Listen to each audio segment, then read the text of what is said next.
So I want to share with you in this first episode on what happens really in business, and a lot of entrepreneurs, you'll find out, oftentimes what they'll end up doing is they typically worked in the business in some fashion. So typically what happens is they say, I do this for a living and I should do this on my own. If I do this on my own, I could actually run and build a better business, right? That's kind of the idea. And so you'll find a lot of entrepreneurs who are technicians that now work in their business rather than on their business.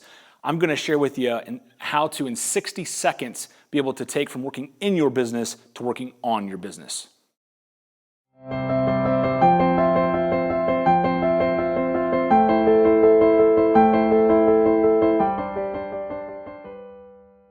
So, a lot of entrepreneurs you'll find started their business based on the idea that they had already worked in that field. So that means they were already a technician in some fashion.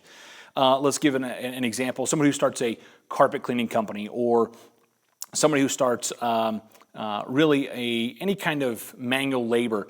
9 times out of 10, you'll find that those individuals were a technician working within another organization. And so what happens is they believe at some point that they can actually do it better if they were doing it on their own, or they can make more money. And you'll find also that oftentimes in those scenarios, that those businesses struggle to stay alive. They fail typically within the first 5 years. And so the question really becomes, why is that?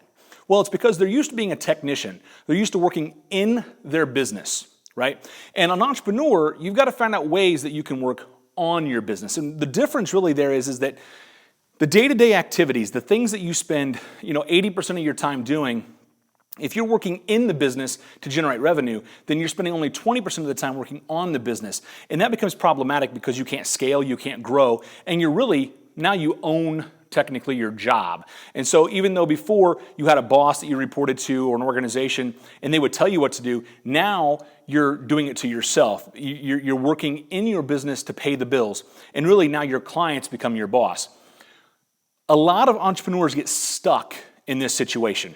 And so what I want to do is I want to share with you real quick, right, 5 ways to really be able to get out of that in less than 60 seconds. So the deal is a habit, right? Think of a habit. You've heard the old adage that if I can just do this for 21 days, well, somebody made that up. Now it's on the internet and it won't die. It's a fad. It's a lie. And so what I want to do is I want to share with you on how in less than 60 seconds a day, you can go from working in your business to working on your business and be able to grow that thing like you want to grow it, okay? So what I'm going to do is I'm going to talk to you really quick on how you can change your efficiency habits in less than 60 seconds a day. And really, it's a 5-part component. And the first thing is you got to really identify the reason. And I took some notes here that I really want to share with you because I think they're critical, right? So the first thing is the reason, right? Why are you working in your business, right? So you need to get clear, right, for the payoff. What is the payoff? Why do you want to change? What makes you want to work on your business? What makes you want to grow this business? Are you passionate about it? Or are you doing it just for the money? If you're doing it just for the money, it's going to be a long road, right? So I encourage you to really think and dig deep as to why you're doing what you're doing. So that's number 1. Number 2 is the trigger, right? What's causing you to do this, right? So if you don't know what the triggers are that are triggering the old behavior, why you're still wanting to bid that project that way, or why you're working day to day every single day in the business without really trying to grow it. What are the reasons? Really think about that long and hard. What's triggering to the reason why you're making the decisions that you're making? Third one is micro habits, right? Now this is where you start to change that. There was really interesting, and we always say be short and specific with this. Really, to be able to form a new habit, I think oftentimes we think big, right? Well, I got to do this for so many days. If I could spend 1 hour a day working on this one particular area of my business, then I can change it. Well, the problem, though, with that is that when you do that, it becomes much more grandiose, becomes much more difficult to accomplish that. So I challenge you on a micro habit. What that really is saying, if I can do this for 60 seconds a day, pick one thing that you want to change within your business and do it for just 60 seconds a day. And so why is that so critical? Think about it. 20 minutes a day, well, I may get tied up, and therefore what happens is you don't even spend any time on it because you don't have 20 minutes to spend on it. Let me kind of break it down a little bit further for you. Let's say I want to floss my teeth, right? And I want to do this every single day. Well, I wake up and I know it's going to take a long time. So what if I just said I want to floss a tooth, right? Just one. And so what happens is now I can floss that one tooth. Typically what happens is when I start that process, what do?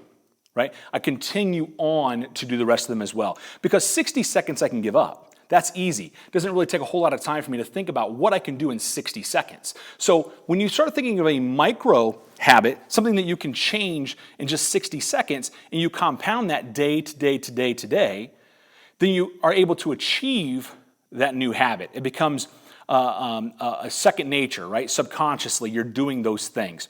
So again, we got the reason. 2 is the trigger. 3 is what's the micro habit, right? The 4th one really is the effective practice. We call this practice deeply. Now, there was Dan Coyle wrote a book called The Talent Code, researched why certain parts of the world were talent hotspots for certain skills. For example, Brazil had soccer, right? Moscow, women's tennis, New York, music, right? Think of School of Juilliard. One key factor is that each hotspot was known for practicing well, or known as deep practicing, right? So the thing is that you've got to take time to do this. This is not one of those things that you're going to be able to just pick up and do because you want to. It's going to be one of those things you have to change, right? They call it a habit because it's habitual. Oftentimes we don't understand why we do it. Subconsciously we do these things day in and day out because we've been doing them for so long. So again, think of that micro habit and then practice that. Make it a point. Make it a focus, right? And then the last one, point 5, is a plan. Right? You got to have a plan. And what is a plan? Really, what a plan is telling you is that I'm planning for the days that things come up, right? For the days that I didn't expect this to happen, what is my contingency plan to ensure that I still get this time in, or that I still am able to accomplish this particular area? And so I'm telling you that by doing these 5 things, identifying the reason as to why you want to do what you want to do. Do you want to get more efficient? Do you want to generate more money? Right? Do you want to hire employees? Do you want to expand a capacity? What is the reason why you want to change, and what is the reason as to why it's not happening today? The second thing is the trigger. Why or what is triggering that, right? What is causing that to happen? Is it because you get a phone call and you think you're the only one that can do it? Is it because you don't have anybody else, therefore you have to take on as much work as you can? Is it because you're not charging enough and you're not valuing your services enough, right? Is that the trigger? The thing is, then the next thing is the micro habit. What is it that you want to change? And then what can you do 60 seconds a day just toward that thing that you want to change? Break it really down really far. Matter of fact, there was one other thing here I wanted to share you with that I thought was really good. And it says here, research shows that you spend too much time imagining the outcome, right? So we always think about the outcome of what we want to get out of this thing. But research shows that if you spend too much time imagining the outcome, you're less motivated to actually get the work done. And that's pretty incredible because why? It becomes this massive undertaking then. It becomes something more than what I can give at the current time. So again, we want to make that thing simple, right? Short and simple, 60 seconds, right? And then the last thing is effective practice. Thinking about it every day, doing it every single day. Last one is the plan, right? Planning for the contingencies, planning for the interruptions, making sure that you have a resilient plan in place to accomplish that new effective micro habit. Again, I thank you, and 60 seconds a day, 5 points, stop from working in your business to start working on your business.